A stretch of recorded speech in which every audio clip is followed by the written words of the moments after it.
ये जनाब पहले भी इन्होंने इनको आगाह किया है पैरा फोर्स की जानिब से,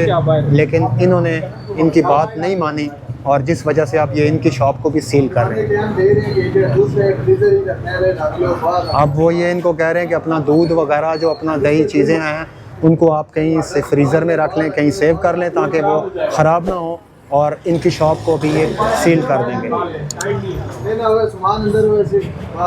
छोड़ो भाई, आज छोड़ो, गुजारा कर दो, इस पे छोड़ दो, इस पे आके मेरा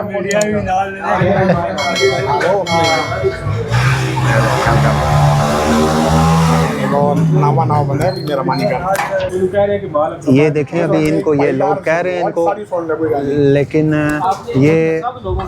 इनको यही बता रहे हैं, पैरा फोर्स की जान से बताया जा रहा है कि हमने आपको पहले भी वार्निंग दी थी और आपने हमारी बात नहीं मानी, और जिस वजह से आपको हम ये शॉप को सील कर रहे हैं। अगर ये इनकी बात पे अमल दरामद कर लेते तो इनकी शॉप आज सील ना होती।